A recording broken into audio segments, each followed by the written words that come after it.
Ladies and gentlemen, it is with great pleasure that I share this moment with you all tonight. I'm going to say it's fair this evening. Watching his engagement party descend into chaos. At 35, he had built a software empire worth billions.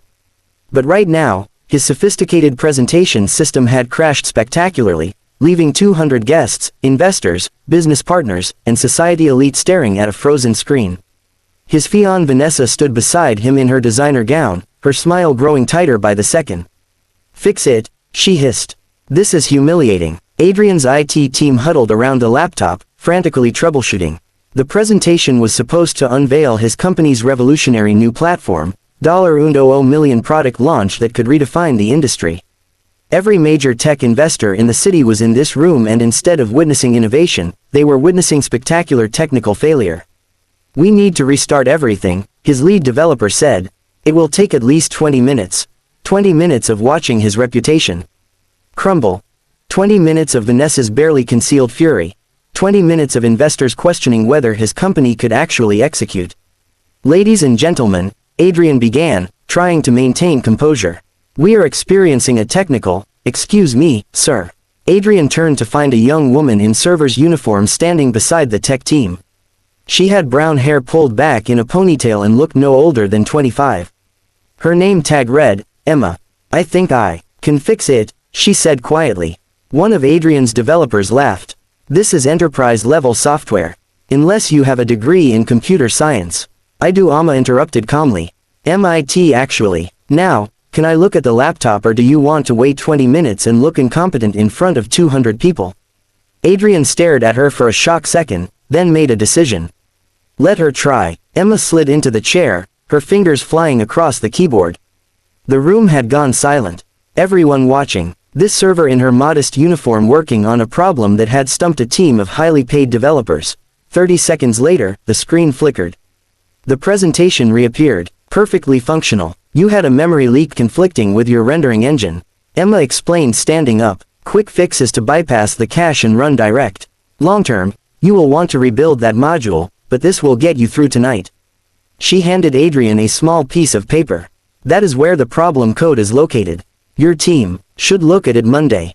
Then she simply walked back toward the kitchen, leaving Adrian and his entire tech team staring after her. Adrian caught her arm gently. "Wait, what is your name?" "Emma Walsh, and I really need to get back to serving appetizers before I get fired."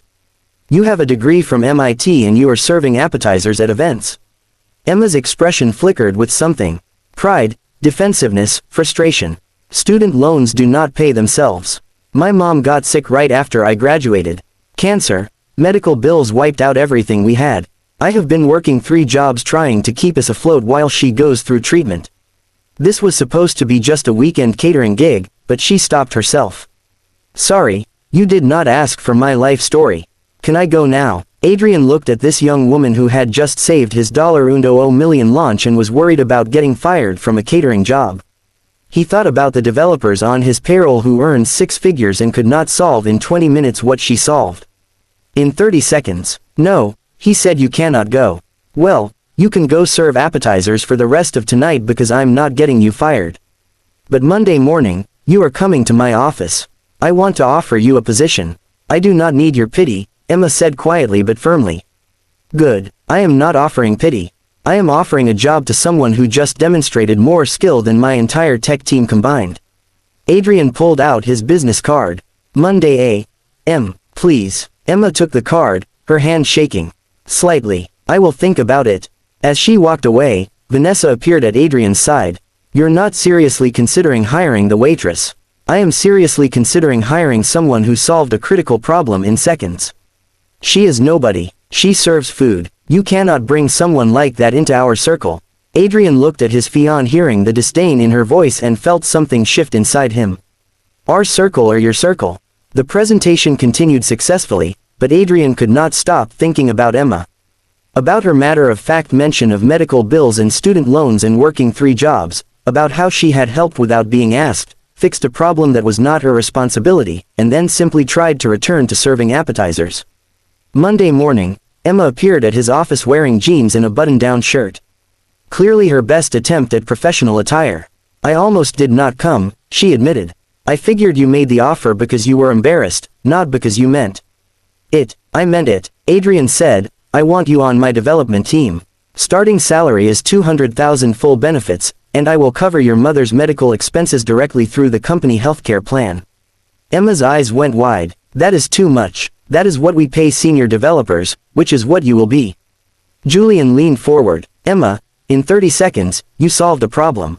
My team could not. You did it without ego, without expectation of reward. Just because you saw something broken and knew how to fix it. That is the kind of person I want working for me. Your team will hate me. The waitress who got hired because she fixed one bug. Then prove you deserve to be there. Adrian said simply, show them what you can do. Emma did exactly that. Within weeks, she had revolutionized their development process, identified critical flaws in the platform, and earned the grudging respect of the team. But she also brought something else, a different perspective shaped by struggle rather than privilege. Your platform is beautiful, she told Adrian one evening as they reviewed designs. But it is designed for people like you, people with resources and education and access. What about people like my mom who barely knows how to use a smartphone? What about communities without reliable internet? If your software is truly revolutionary, it should work for everyone, not just the elite. Her words haunted Adrian. He started seeing his company differently, not as a tool for the already privileged, but as something that could genuinely change lives if designed with empathy rather than just sophistication. The more time he spent with Emma, the more he saw the emptiness in his relationship with Vanessa. Emma challenged him intellectually. She made him laugh. She reminded him why he had started his company in the first place, not to accumulate wealth, but to solve problems. 6 months after Emma joined his team, Adrian ended his engagement to Vanessa. She was furious, accusing him of leaving her for the help. I am leaving you because you valued appearances over substance, Adrian said, because you look down on someone who has more intelligence and integrity in one finger than most people in our circle have in their entire bodies. 3 months after that, Adrian took Emma back to the ballroom where they had first met. Do you remember this place? He asked. Of course. This is where I almost got fired for touching a CEO's laptop. Emma smiled at the memory. This is where you saved my product launch and changed my life. Adrian pulled out a small box. Emma, you fixed a $100 million problem in 30 seconds. But you did something more important. You fixed me. You reminded me that the best solutions come from unexpected places, that expertise matters more than pedigree. That empathy is more valuable than sophistication. He opened the box to reveal a ring. Will you marry me? Will you keep challenging me to build things that matter? Will you keep reminding me that the point of success is to help people, not impress them? Through her tears, Emma nodded. Yes, but only if you promise never to forget that sometimes the person who can save you is serving appetizers in the corner while everyone else panics. How could I forget? Adrian said, you are living proof that talent exists everywhere. We just have to be willing to see it. If this story reminded you that brilliance often hides in unexpected places, please like, share, and subscribe. Leave a comment about when someone surprised you with hidden talents.